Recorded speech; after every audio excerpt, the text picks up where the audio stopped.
pada saat yang mulia ini, hendaklah kita sama-sama merasa sedih dalam keadaan zaman yang di akhir ini. Zaman ini akan berakhir. Zaman ini akan berakhir. Percayalah apa yang telah disediakan dan dikatakan dan disabdakan oleh Rasulullah SAW.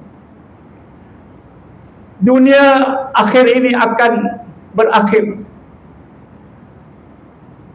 Dunia hari ini sudah tidak stabil. Banyak sekali terjadi konflik, banyak peperangan, banyak bencana, banyak jenayah manusia, banyak gejala sosial, keganasan di sana sini, sehingga menyebabkan banyak manusia hilang nyawa, hilang keluarga, hilang tempat tinggal. Hidup sudah tiada aman lagi di bumi Allah Subhanahu wa taala ini. Marilah sama-sama kita banyak-banyak berdoa kepada Allah Subhanahu wa taala.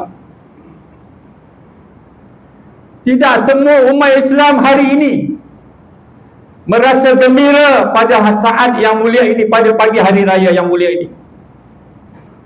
Bahkan mereka merasa sedih di atas kematian ibu bapa mereka, kaum kerabat mereka, kenalan mereka.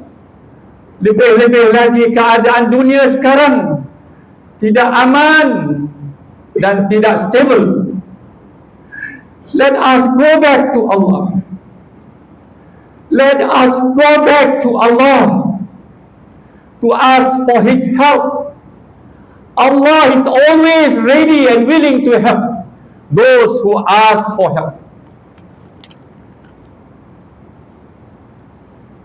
Allah never break His promise. Allah never break His promise. Allah speak the truth. Always believe in Allah. Always believe in Allah. Marilah sama-sama kita berdoa kepada Allah Subhanahu wa taala. Semoga Allah Taala menerima doa kita. Ya Allah, ya Rahman, ya Rahim. Ya Hayyu ya Qayyum, Ya Dzal Jalali wal Ikram. Wahai Tuhan yang Maha Pengampun, ampunilah dosa-dosa kami.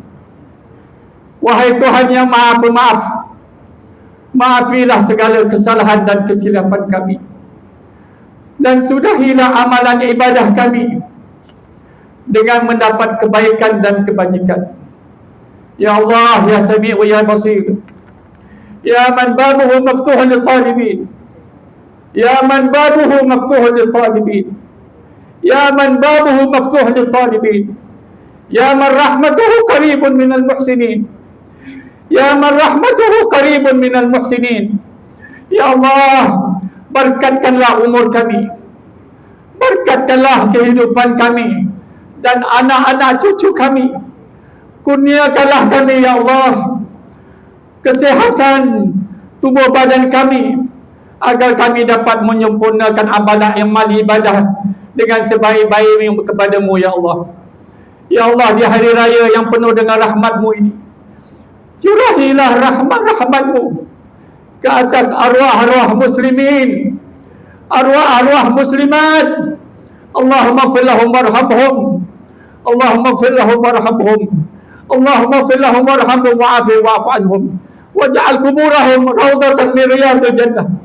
أقول قولي هذا وأستغفر الله العظيم لي ولكم ولسائر المسلمين والمسلمات والمؤمنين والمؤمنات فاستغفروه إنه هو الغفور الرحيم. اللهم إنا نسألك بحرمة هذا اليوم المبارك أن تحسب عنا كربتنا